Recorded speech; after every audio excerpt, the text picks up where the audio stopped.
سب سے important factor جو انسان کی نظروں کی حفاظت کر سکتا ہے وہ فیکٹر یہ ہے کہ انسان کو اس بات کا شعور ہونا چاہیے کہ میری نظر کی قیمت کیا ہے۔ دیکھیں ہماری جو نظر ہے نا، ہم سمجھتے ہیں اس کی کوئی قیمت نہیں ہے، جس مرضی پر ڈال لیں، لیکن آپ کو یہ پتا ہونا چاہیے اور ہم میں سے ہر بندے کو یہ پتا ہونا چاہیے کہ اس نظر کی اتنی بڑی قیمت ہے۔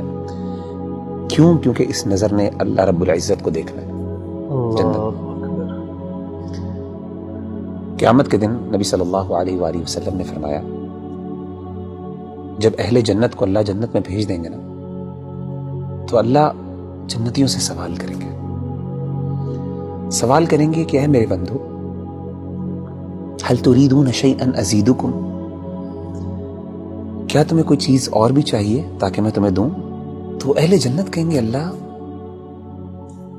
کون سی ایسی نعمت ہے، تو نے ہمارے چہروں کو سفید کر دیا جب لوگوں کے چہرے سیاہ تھے، تو نے ہمیں جہنم کی آگ سے بچا لیا، تو نے ہمیں جنت میں ڈال دیا، تو نے دنیا کی ہر نعمت ہمیں عطا کر دی، اب کس چیز کی کمی رہ گئی؟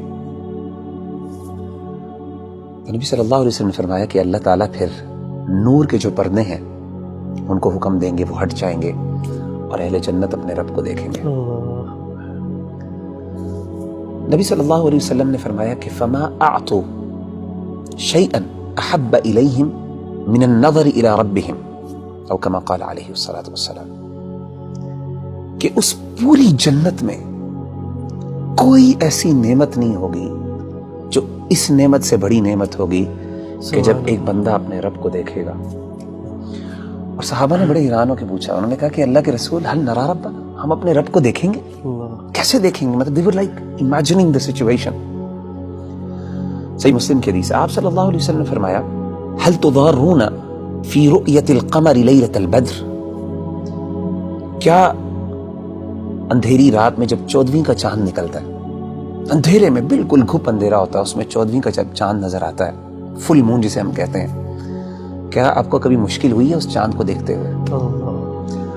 اسی طریقے سے آپ نے پوچھا کیا سورج جب بادل نہیں ہوتے تو اس ٹائم سورج دیکھتے ہوئے کوئی مشکل لگتی ہے؟ انہوں نے کہا کہ نہیں، انکم ترون ربکم کذالک، اسی طریقے سے تم اپنے رب کو دیکھو گے۔ سبحان اللہ۔ تو میں سمجھتا ہوں کہ جب انسان کو یہ شعور ہو جائے نا اور اس کو یہ پتہ چل جائے کہ ان نظروں نے اللہ رب العزت کو دیکھنا ہے قیامت کے دن، اور ان کا شرف اور ان کا سٹیٹس اور مقام یہ ہے،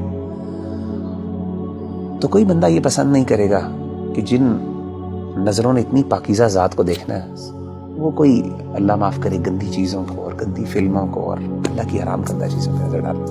میں سمجھتا ہوں یہ شعور سب سے زیادہ اہم ہے اور یہ ہمیں اپنے ہمیشہ ذہن میں رکھنا چاہیے۔